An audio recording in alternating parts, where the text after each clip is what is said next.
Recording in progress. Hey everybody. Awesome. Thanks for joining in. All right. S-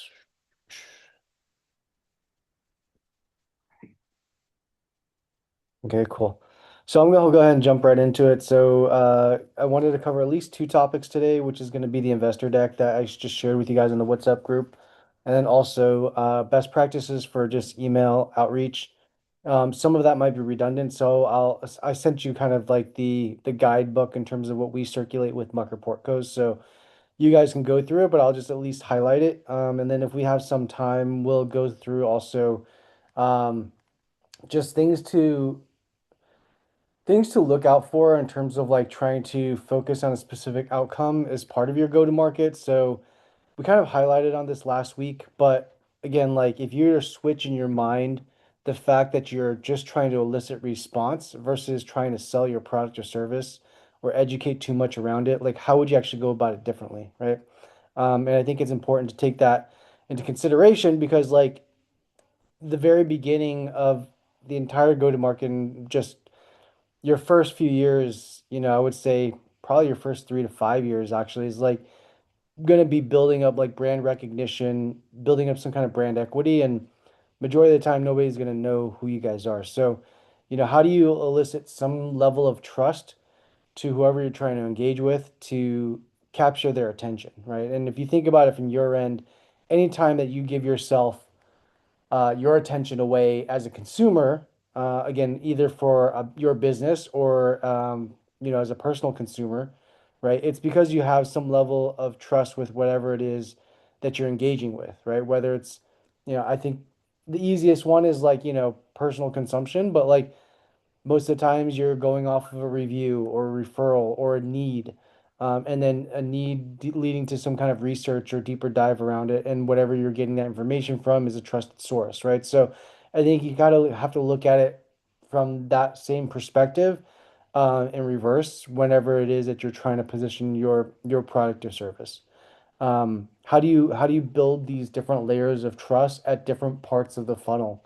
And I think sometimes, we like to look at it as maybe like 3 to 5 stages when in reality it's more probably closer to like 10 to 20, right? And how do we get all these little baby steps to happen in order for one of the five, stages? Like if you're to Google like sales funnel, there it's going to give you like 5 stages. And in reality, it's just like it's not as clear cut as that. It's not going to be, oh, here's a prospect, now here's a lead, and then here's a sales qualified lead. And it just there's so many different little caveats to it now, and I think it's a lot more different just because of how easy it is to produce noise, like and noise, which is essentially, hyper personalized messaging disguised as noise, which is what everybody's trying to do now. So, yeah, I'm gonna go ahead and get things started. I'm gonna share, and we'll jump right into first. This go-to-market investment thesis. So this is the go-to-market slide that I circulated with you guys to uh, basically what you will want to incorporate as part of your investment deck or your pitch deck whenever you're going out to raise. And I know this is going to be different for each individual company, and obviously it's going to be different for B2B versus direct to consumer and all those kinds of things. And whether paid is more heavily uh, invested into channel versus like outbound go to market, and there's going to be different caveats, which is fine, but I just want to at least like touch onto the high level of kind of how to think about this. And there, I'll send a few different versions for like a direct to consumer version, a B2B specific version, and then I'll send a third one, which is um, just kind of like a variety of like how a more sophisticated slide where again this might be more of like a series A, series B type of company, but like one that might have like 4 or 5 different go-to-market channels and how they present it in a single slide. So the main thing here, some of this might be this terminology might make sense to you guys, some of it might not. But I want to at least cover some of the basics, which is like customer acquisition cost, right? So that's how much it costs for you to acquire a customer. On the B2B side, and including like outbound, this also includes like headcount, right? So headcount, tech stack, in addition to whatever the paid spend is, right? So I think that's something not everybody takes into account, but you have to allocate the amount of human bandwidth that's actually being allocated towards the acquisition of that customer, right? So, for example, if it average sales cycle, Bueno, sorry, did somebody cut in on accident? All right, yeah. Okay, so basically what that means is if the average sales cycle is 3 months, right, then you're going to need to allocate 3 months of the annual salary of the sales rep that's tied to that, in addition to any commission that's going towards that sales rep towards the acquisition cost, right? Um, so just keep that in mind. Uh, Lifetime value. All right, so this is again, sometimes it's going to be really more of a hypothesis than real numbers because this requires you to be in business for X amount of years in order for you to realize what the actual lifetime value is. But you can, you can in any of these instances like pull comps similar to like real estate, how they find, like the average price of a home in a specific market is by looking at comparisons, right? So you can look at competitive comparisons. You can kind of use that to build to your advantage, a more favorable lifetime value. Sometimes that's useful in more of like the investment decks when you're going out to raise, but you also probably want like a more practical version so you actually know what your true unit economics are so that when you're running your customer acquisition funnel, like you don't want to overly allocate towards that if in reality your lifetime value is significantly less than it is in your deck, right? And that could be something again you evolve into. So, in the startup phase, your lifetime value may actually be a fraction of what it potentially could be. And that's something to take into account, right? So it's like it's not all these things are going to be things that all these metrics and these numbers will evolve over time. I would just say acquisition cost is going to typically be lower actually in the earlier days. Um, because you're usually like doing founder-led sales or you're not hiring like a paid advertising like coordinator or director or CMO to manage all these different types of things, right? So you're not distributing like larger spend towards that, but it's something to keep in mind that as you do scale, especially on the B2B side, that your acquisition cost tends to actually go higher, right? Um, because you're not doing all the scrappy little things anymore, and you need to go beyond you need to go beyond kind of again like the thing that you can do through brute force, which is again in this like kind of like low cost guerrilla, marketing kind of way. Um, but you're gonna probably you cap out based off of like what you're able to do in terms of these low cost resources. Like you cap out in terms of like what you can actually generate, right? From revenue, from customer perspective. So as you scale those things up, the first initial hump you're gonna see like a increase in terms of the acquisition cost, and then it'll start stabilizing, and then over maybe like another year, as you scale up your team, it starts steadying out, and it might actually go back down a little bit. Um, Lifetime value again is going to be then lower in the beginning, so you're going to see this is like a crazy like LTV to CAC ratio. Most likely, like in the very beginning, a healthy one is like 3 to 1 or 5 to 1. That's okay. And then a CAC payback period is anywhere, again, earlier stages, it's going to be 3 to 6 months. Um, what a CAC payback period means is like how much time it takes you to pay yourself back for the cost of acquiring that customer, right? And so, um, what that means is, for example, like if you're I'm just gonna use round numbers here, but like if your ACV or your annual contract value for a customer is like 120,000, right? And it costs you $30,000 to acquire that customer, your CAC payback period is 3 months, right? And basically all that really means is that It's going to cost you $30,000 to acquire that customer, and it's more from a cash flow perspective. You're going to need to be in business for 3 months for you then to then realize added revenue that's going to come back in for a net positive cash flow situation, if that makes sense for everybody, right? And so that's why the CAC payback period is actually something that's really important, but it's also something that's like it may not make a lot of sense until you actually do a raise.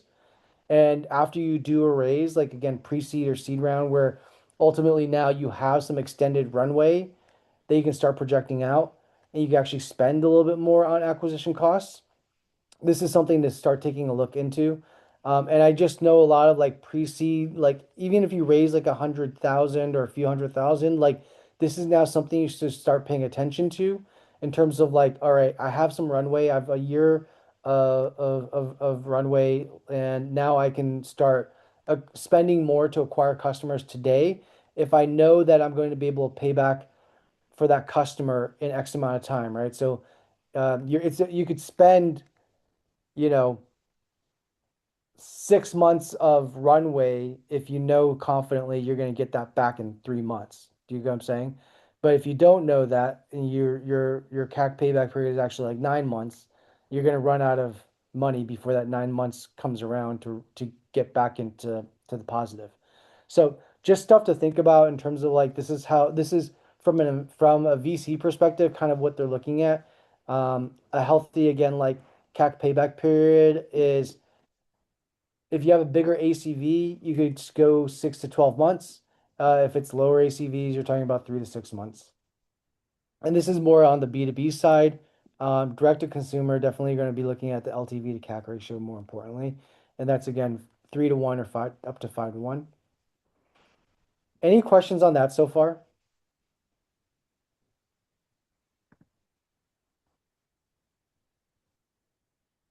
Is Okay. this mainly if you're doing paid ads, or this would even be for cold outbound?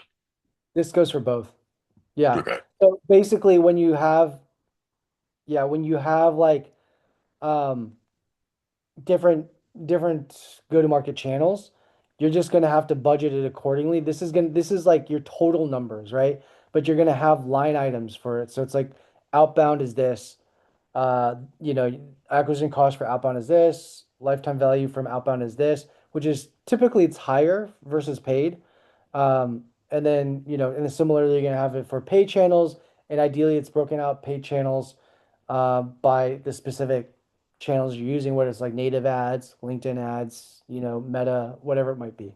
So for outbound, is it mainly like hours spent trying to acquire that customer and who's spending those Yeah, so for hours? you, for example, at this stage, right, it's going to be mostly you're going to be looking at like you're going to be looking at the amount of hours you're spending, and you're just going to need to break out like how much you should be allocating per hour, right? So it wouldn't be you as a CEO rate, but it would be like looking at market rate for an AE, for example, and then looking at how much, you know, maybe it's like market rate for an AE is like 100K plus something for commission.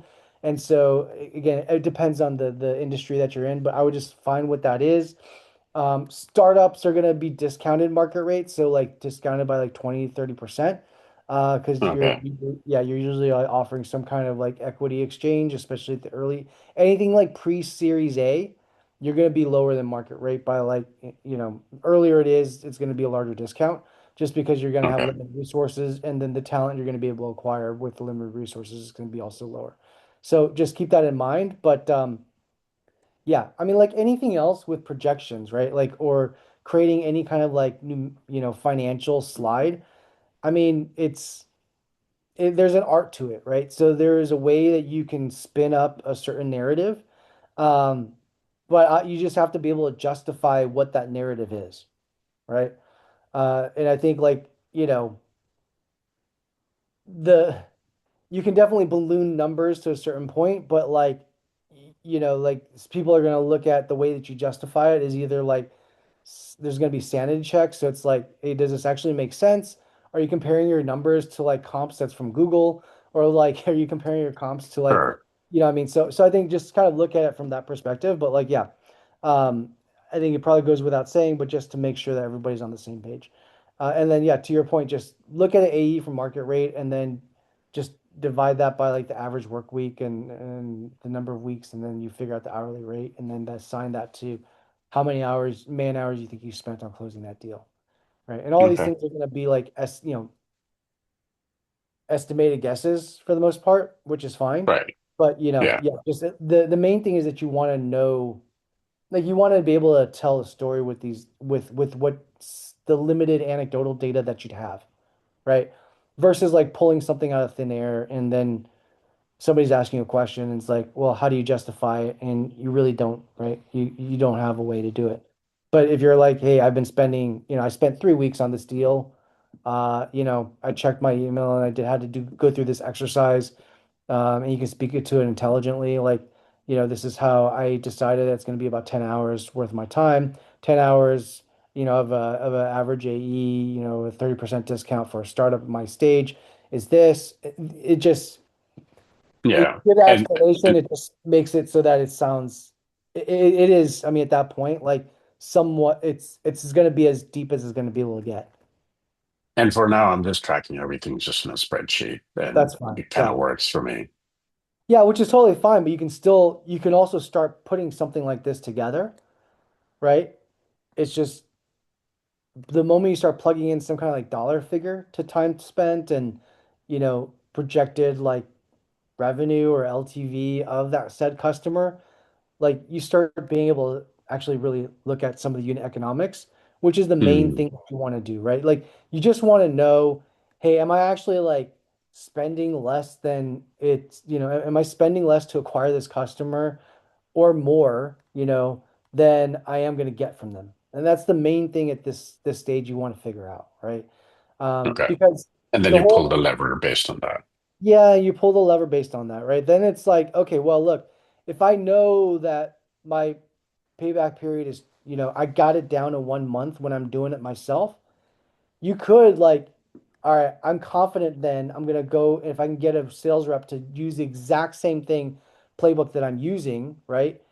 If I go hire somebody and pay them, I can go negative for 1 month on salary, knowing that I have something confidently that I can give to somebody that can Mm, do the exact same thing, right? So they could, it's not to say you would go ahead and like leave that sales game, but like if I brought in somebody that I knew could pay themselves back within a month and you had the numbers to justify it based on a certain playbook that you had, then it's probably more, it's more of like a worthy risk to do that to like double the effort and ideally double the outcome, right? I, And I that's like I gonna, see there like calculating the CAC payback period really helps because then you yeah, can justify hiring someone and how exactly. quickly they can pay back the CAC. Okay. Exactly.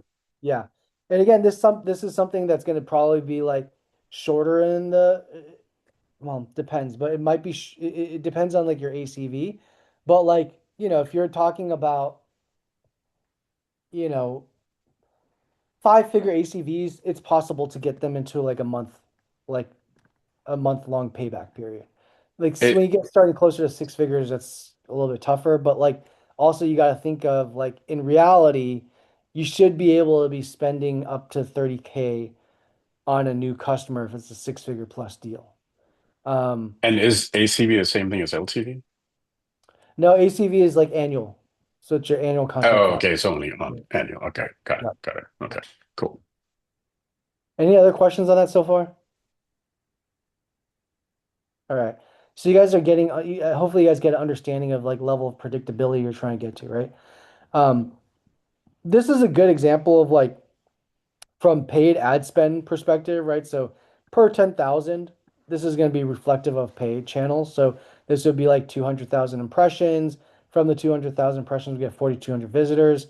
Out of the 4,200, maybe 300, 49 fill out a lead form of MQLs. Out of those that fill out the lead form, actually only 98 are sales qualified leads. So out of that 10,000 spend, it costs you 102 per sales qualified lead, which leads to 33 opportunities. And out of those 33 opportunities, you're able to close 14 customers, right? In this case, it's a 6 to 1 LTV to CAC ratio from 61,000 or 62,000 you're able to get out of every $10,000 spent. Okay.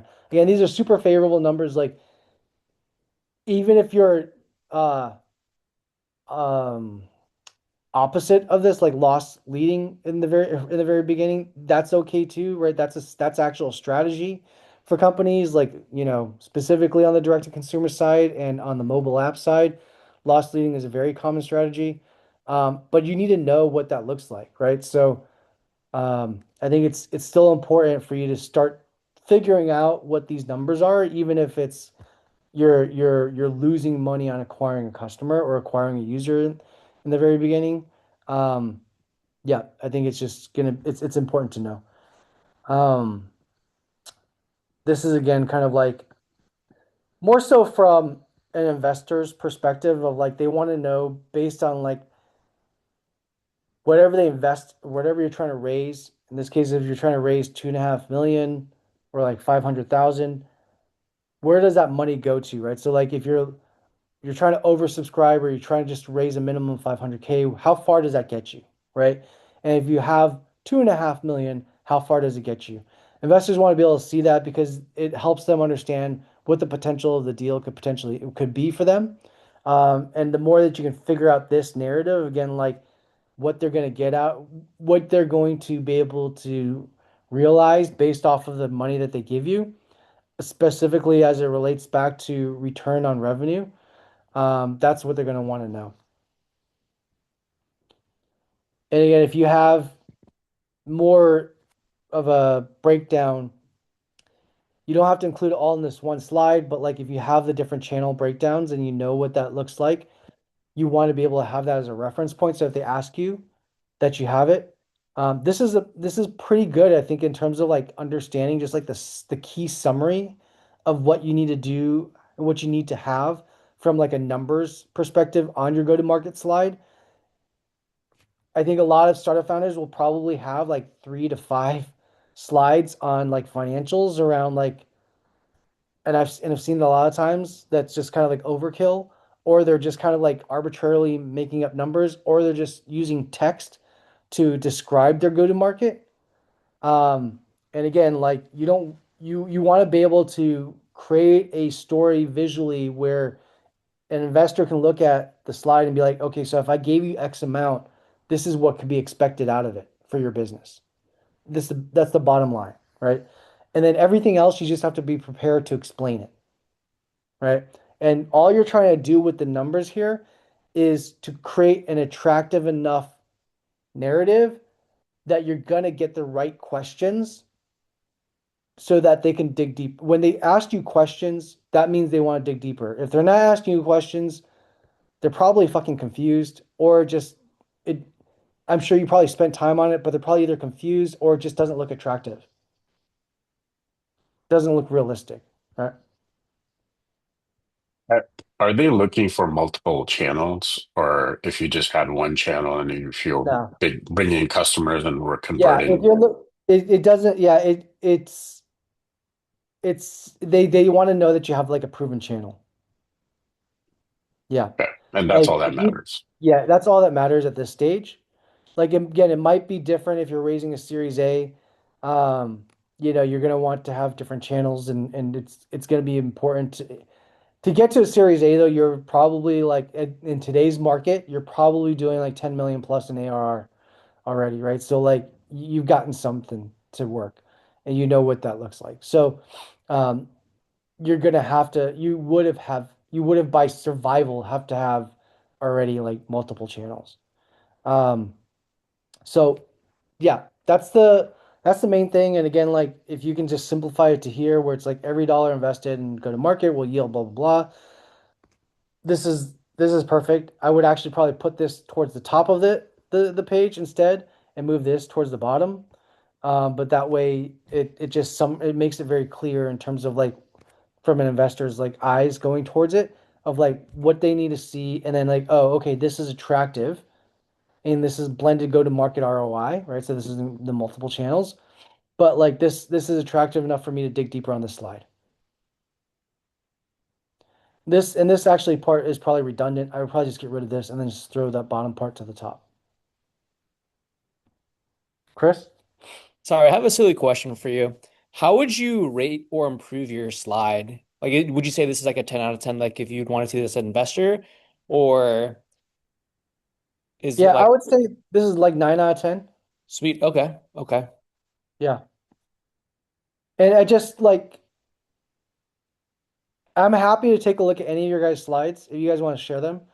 Like I think at the end of the day, I mean, do any of you guys have numbers uh in a slide that again, it doesn't have to be great numbers, but like that tells that narrative, right? I think that's to me the main thing. Like at the pre-seed seed stage, I very rarely see something as just polished in terms of clear understanding around what their potential numbers could and should be. And that's the main thing. So I think if I'm honest, I think a lot of founders are probably just scared to get to these numbers because they maybe like actually like losing money on a customer. Um, but dude, like that's something you need to probably figure out. Cool. Any questions on this? Yeah, Sarah? Hi, Chris. The only question I had was with regards to my pitch deck. I have a go-to-market and I've got some of these numbers, but it's a lot more simplified than this. And I always thought I should do that for the pitch deck. But then when it comes to them asking questions, then I have these numbers at hand so that I can just kind of explain it to them. But do you recommend I go as in depth and detailed as this? I'd love for you to take a look at mine later on if you have time. Yeah, I mean, I could take a look at it again. Before. I mean, from what I remember, it was mostly text based, and we didn't have a lot of like numbers in there in terms of what like kind of like a understanding around like the unit economics and then what the funnel metrics would look like. If it's different now, I'm happy to take a look at it. Yes, it's a lot more different now. And to be Yeah, honest with you, that's because I took your advice in terms of forecasting for the investors, and it really worked towards my advantage. Like they really thought I had a very good sense of how the economy and the creator economy functions. It's just some of it obviously was kind of based on some of the like the CAC and stuff. They're based on the forecast. sure. Um, and as we go along and acquire users, I can kind of carve that out and make it more closer to reality than That I wasn't too which I far think off is though. that's fine. Yeah, that's fine, and that Yeah, just but adds yeah, it just adds more color yeah, and I have never thought conviction. about it in terms of what you said. Mhm. Yeah, I mean, even though I feel like it kind of gave me that confidence to be like, these are the numbers. I'm for like, even if it is far off later on, I felt like when they heard me talk about it in terms of a forecast that feels a little bit rooted in reality, they were sort of like, oh, it feels like you're very confident. You know what you're talking about, and that's really not good. They actually Yeah, told me, I'm yeah, glad you adjusted it. Yeah, yeah. yeah, perfect. I'm Instead of glad. actually telling them how many users we had, I Yeah, kind of went it through a very forecasting, very different version of events in terms of forecasting and telling them what numbers we're looking at. yeah, perfect. Good. Yeah, I'm happy to take a look at the new one. Thank you. Yep. Cool. All right. Anything else on this one? All right, cool. So I'm gonna go into just email best practices. I'm gonna pull up that doc and we'll go through this together. I'm not gonna spend a ton of time on it because I don't think we probably need to if it's all in here.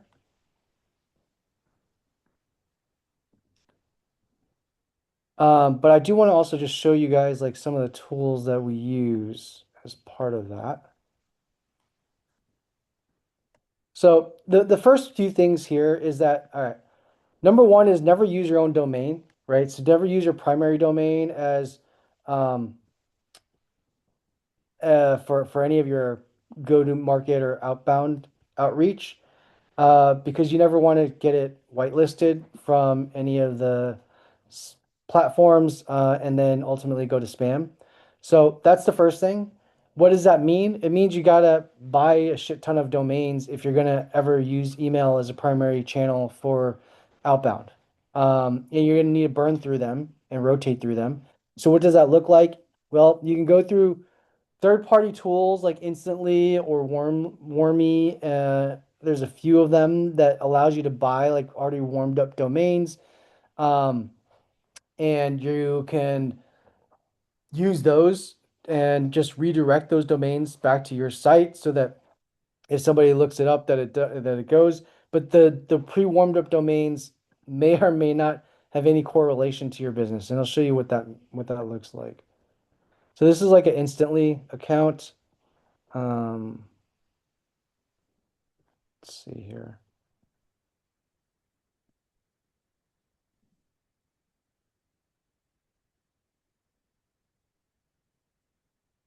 So they have pre-warmed up accounts, right? So you can go into here and I can try to see if there's anything. There's nothing similar.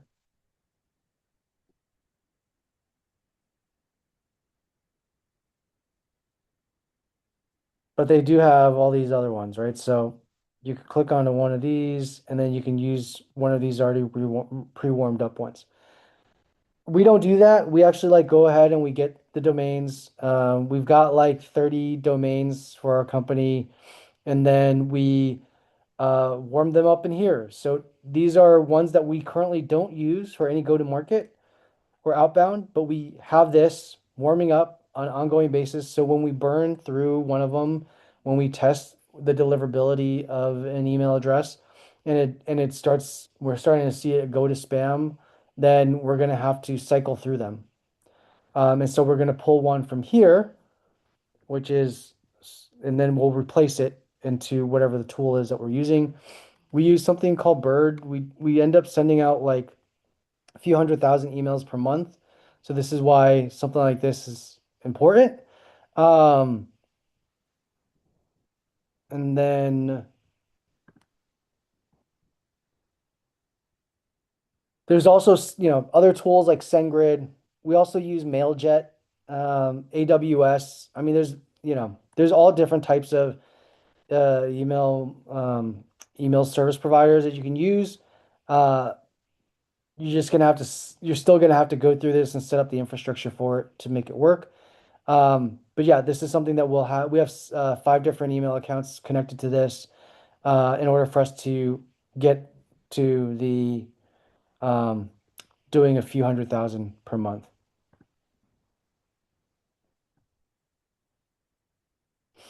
So these are here.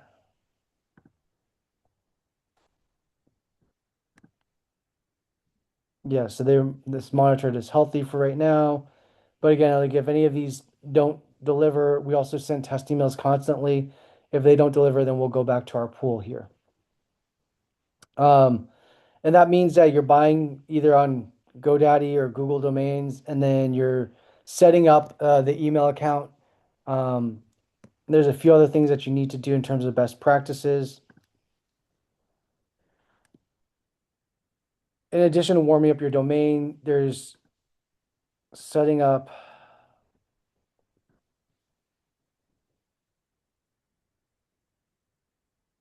setting things up like your SPF, DKIM, and DMARC records. You can do this in your DNS manager. This is all pretty straightforward. If you Google any of these things, and everything is in that email warm-up playbook that I share with you guys, you'll be able to find how to do it. None of it's really that complicated. But this is the main thing I would just say if you're gonna again like set up your email as a primary source for outbound. Any questions on that?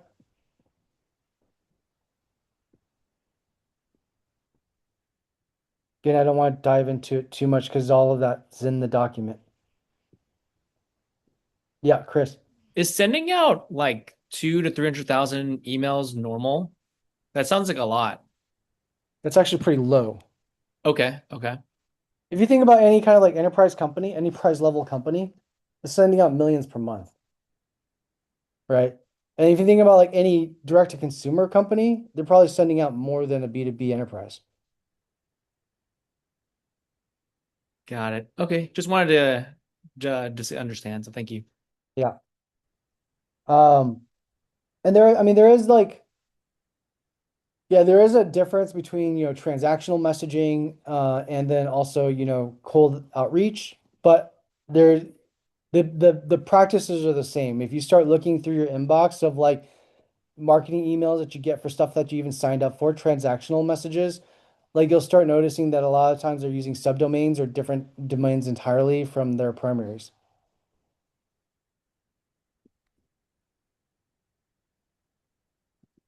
Cool. Any other questions on this?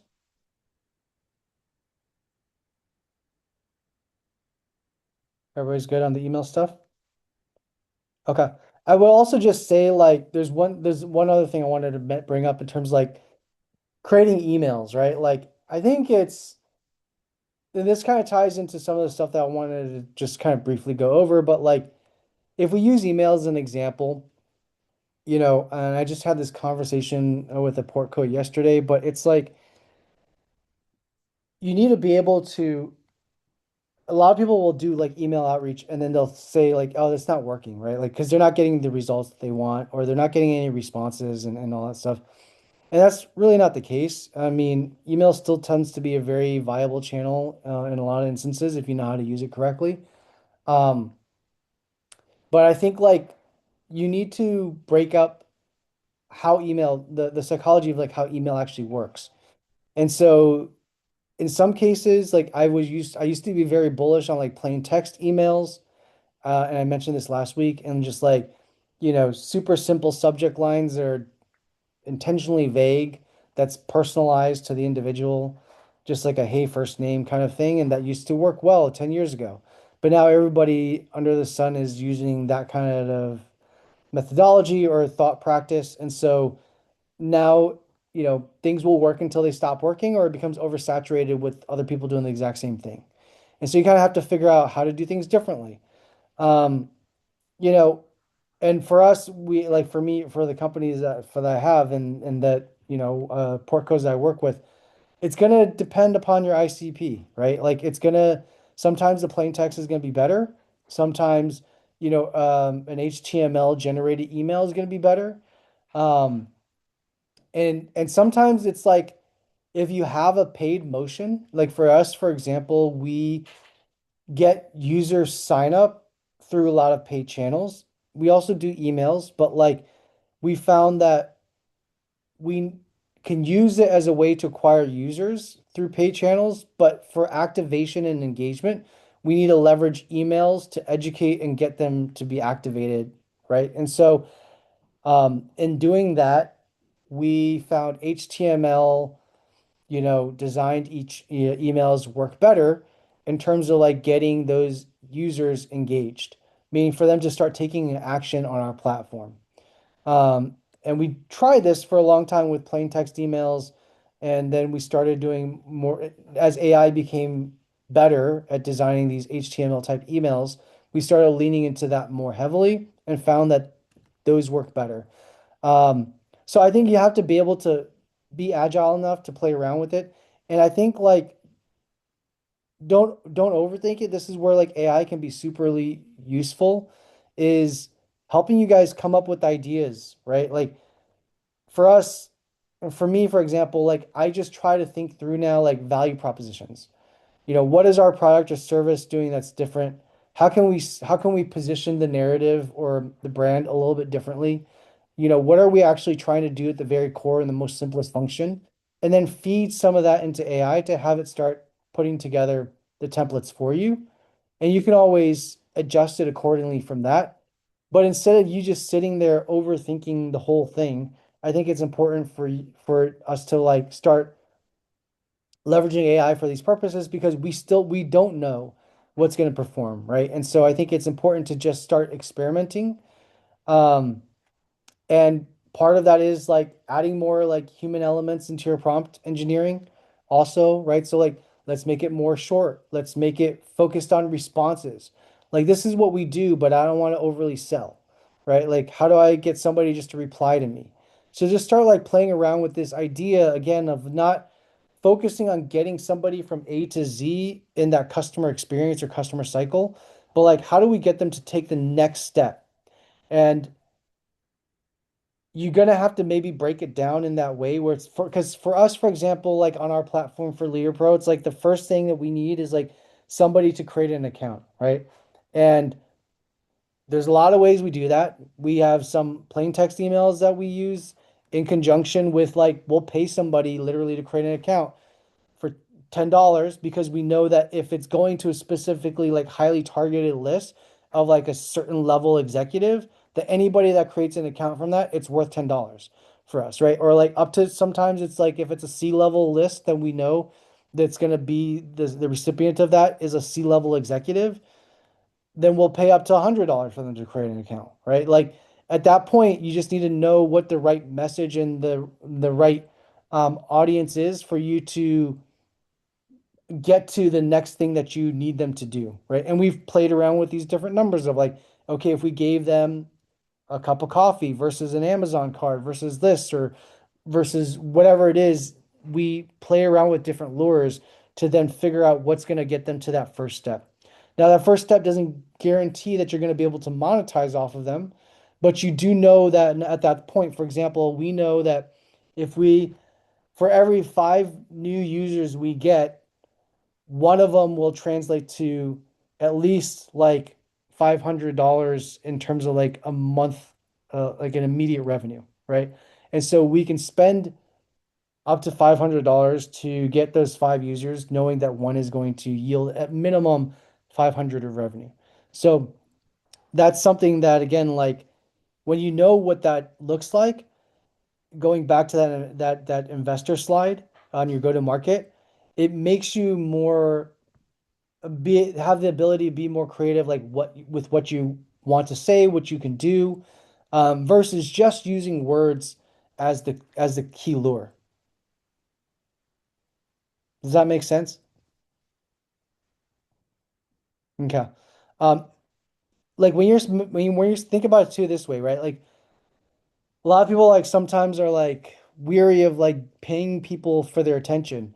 But literally when you spend money on paid advertising, you're literally trying to do that, but in a more backwards manipulative way, right? You're trying to like come up with some clever way to create some visual ad or some kind of engaged ad in order for that person to then do the action that you want them to do. Versus why not sometimes try with a specific audience if you just pay them for the action that you want them to do, right? You got to figure out again what your unit economics are, what budget range you can work with, but like sometimes that makes more sense. And that's a big part of what our platform does, but also similarly, we run ads when we know there's a certain channel that look, it costs us X amount per impression, this amount per click, right?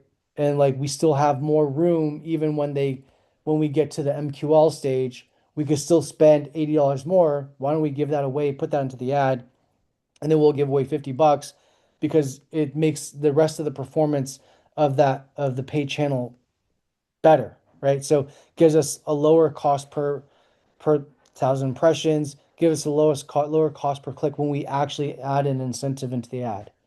Right. And again, it depends on how you position it, how do you word it. People use, I used this $5 Starbucks gift card thing is like an easy lure, but I used to position it in a way where it's like, how about if I just bought you a cup of coffee, right? And, in exchange for like 5 minutes of your time, right?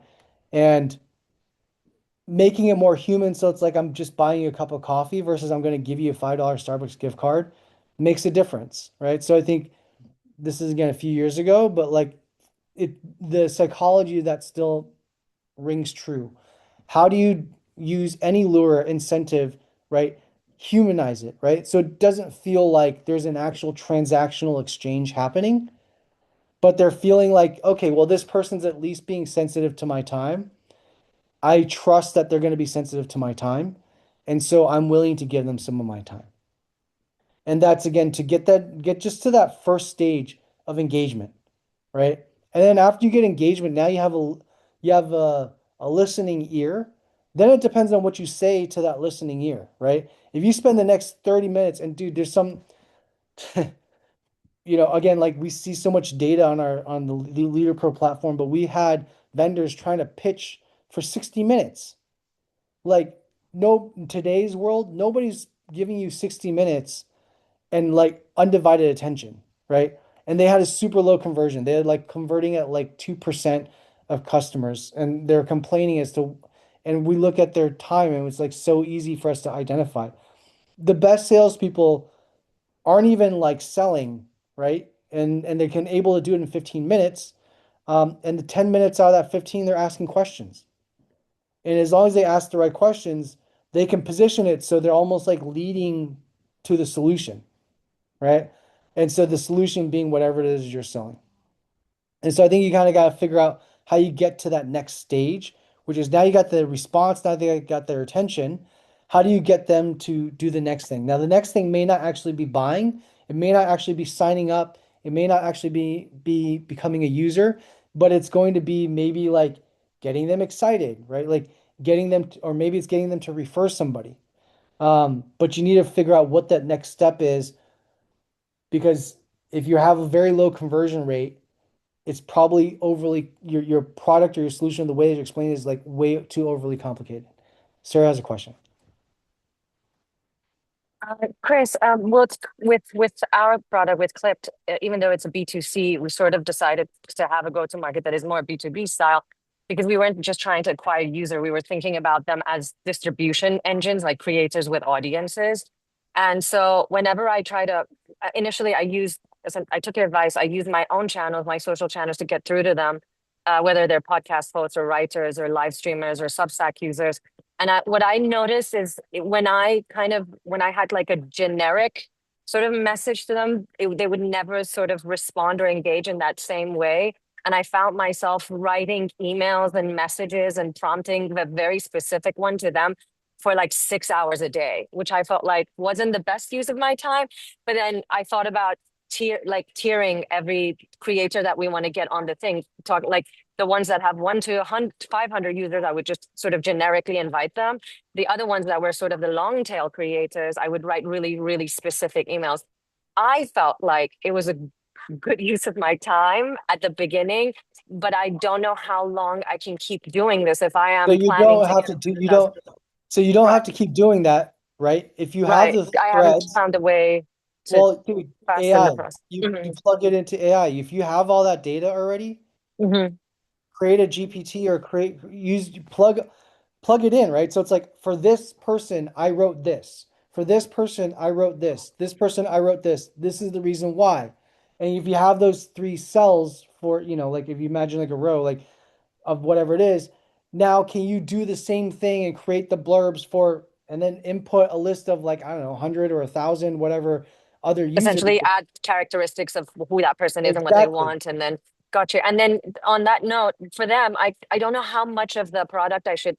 So I started talking about the product and I realized they just don't want to talk about it. But when I talked about it as this new business model as opposed to an app with new features, telling them that you're sort of shifting power, getting onto some platform that gives you more power, they really responded to that. Yeah, because they don't But feel like you're selling an app. yeah, yeah. So at the end of it, I kind of left it. I didn't have a call to action. I kind of left it as, oh, if you have time, I would love to kind of get into it and show you what we have. Yeah. And which is sort of open-ended, but do you think I should be more specific and ask them something specific No, or it just just all again, minimal? no, because all depends. All you need to do is get to the outcome, Right. right? If the Just to outcome is come on that, the, yeah, like if, I mean, it's like anything else. Like if you make it so that you're too eager, yeah. most people feel like they're being sold to, right? And if they're being, and then you probably have a lower rate of getting to the next stage of base of whatever the next conversation is, right? Mhm. Than it is to be like, look, if it's interesting, let me know, Okay. All right. right? That's So you how I got to left it. figure out, yeah, like some people want like if you or maybe it's posing it in a question that strikes up a curiosity enough for them to be, what I mean, like Yeah, you're gonna have to play around with it, right? It's like, yeah, so that's we're looking to roll this out with like 5 experimental users. We're paying them 500, for that because we're going to study them as part of this use Mhm. case. So it's like if you know of anybody, right, let me know.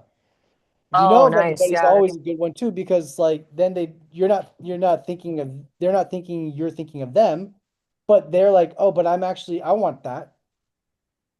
I love that. Yeah, I But got you. again, like that's just But an example, right? mhm, I'm saying basically just words, right?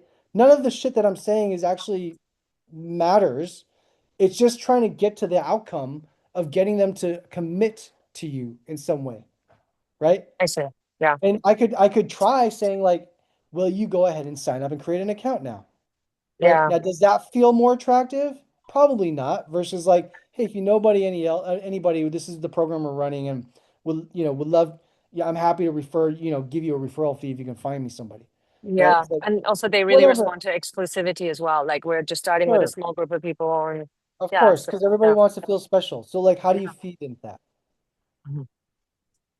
Yeah. Right? But you think the time I spend on actually researching what they're doing and kind of applying that to what we're offering is time well spent, as opposed to sort of like a generic I think about, it's well yeah, it's well spent in the beginning when you're trying to figure out what's going to mhm, get the result. yeah, Once you know what gets the result, there's always a way to scale it up. automated and scale it. I see. Yes. Yeah. So I think Okay. now at this stage, if you know what's working, you need to figure out what is the scalable, more automated way to do it, which to me, Yeah. it's like if you've already gotten like at least a handful to Yeah. go through this way, like you know what you need to do, which is like document it, create the process, feed it to AI, give it like another five, prompt engineer it, see how it produces. Does it produce Mm. something similar, right?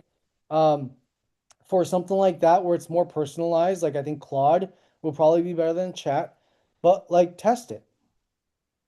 I mean, ChatGPT has been very good, and for some reason, I think maybe because I've done it so much with it, it's kind of got trained on the thing. But I'll try Claude if that's what you also recommend. Yeah, Yeah, I mean, yeah, you know, yeah. I think if I just kind of hit the first 100 or 200, I think I can get a good sort of data bank as well as to how I can use that to generate even better and scale it. yeah. Okay, all right. Thank you. Cool. Yeah. And I mean, again, like this goes for every stage, right? So now we're talking about just getting to that first meeting, and then that first meeting, then it's like, and I know there's people in here who are trying to, have pilots, and then they, for the more B2B side of things, have a pilot, and then they want to get to the paid pilot, and then they get, or going through a trial, and then how do you get somebody to buy? So I think people need to map out what that buyer journey or that customer journey actually, or the user journey actually looks like, right? Like, what are the trigger events that you need them to do in order for them to then realize some value that you can charge them for, right? And I think you need to be very clear around what each of those steps are, that literally like you need them to type in their information, or they're going to have to go once they log in to click to here, or once they click to here then they're going to have, like, what are the different layers that's required in before that they're going to get that value, and then that way sometimes it might be too drawn out, but you need to be able to see what that looks like in the very beginning, and then you need to start figuring out what you need to say in order for you to get them through each of those steps in the most optimal conversion possible. And in the very beginning, again, it's going to be for every few hundred, you might get one to come produce at the very end of that funnel, which is totally fine. But if you can get one to produce, that means at least you have something that works. And at the end of the day is like the next thing would be, can I put in another 200 and get another one to come out of that funnel, right? Maybe that number is 1,000. It doesn't really matter if it's suboptimal, but you want to find and see if that whole thing is repeatable. And if it is, then it's about now like identifying again, well, where is the majority dropping off, right? Like, is the majority dropping off at step 5 out of 15? Or is majority dropping off at step 12 out of 15, right? And if you understand what that looks like, then all of a sudden it's going to help you then diagnose exactly where the problem or the bottleneck is in your funnel. And then if you know what it is you're trying to get them to do at that step and how you're trying to get them to do it, you know that that part is broken, right? Wherever that drop off is happening. And so I think that's, again, everybody's got different products and services, so it's going to be all nuanced, but like it's never going to be 5 stages. You got to really break it down. Like how many things, how many buy-ins do I have to get? How many head nods? How many lean-ins? How many yeses do I need in order for them to then realize some value that I feel confident I can charge? And yeah, I think that's something that I might make it as an assignment next week for some of you guys to, I think, map out your buyer customer journey, because I think that's such a critical part of it that most people glance over and they just think it's like ABC, and it's more of like A to Z. And it's really hard for you to diagnose, again, like where the actual issue is.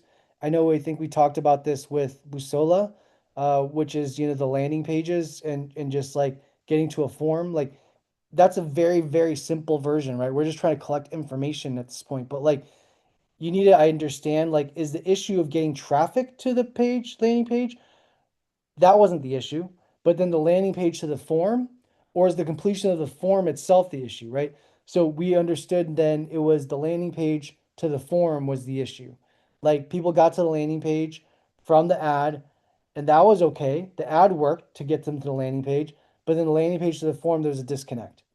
And so that's where we were able to then diagnose. But imagine that extrapolated right now over your customer journey or your user journey, right? You got to look at each of those again, like little baby steps of what needs to happen, and then diagnose and solve for each of those steps. Cool. We're on time. We're at time for now for this week, but I'll share we get with you guys that YouTube playlist will have all the uploads. So I'll upload the video today to there. Any questions on anything that I shared today? Okay. Hopefully this is valuable. Next week we'll go through milestones again. And then yeah, I think I might make that as assignment for next week, is to start mapping out your user customer journeys. Uh, and we can review them in the sessions. But I think that might be super helpful for a lot of you guys. Cool. Other than that, then have a great week. Thanks again for joining in again this week. Hopefully this is useful. I've gotten some really nice personalized messages from some of you guys. I'm glad that you guys are getting value out of this. I'm glad that you guys are executing and you guys are actually doing the work, and not just coming in here and just logging time. But yeah, doing the work, man. That's super important. There's only so much I can do. Again, I'm only hoping to help you guys shortcut some of the growing pains, just because of what I see and am exposed to. But that's it, man. Like I can't do anything else, right? So, I can't move your hand to do these things. But I'm glad you guys are making the effort. Cool. All right. Thanks, everybody. Have a good one.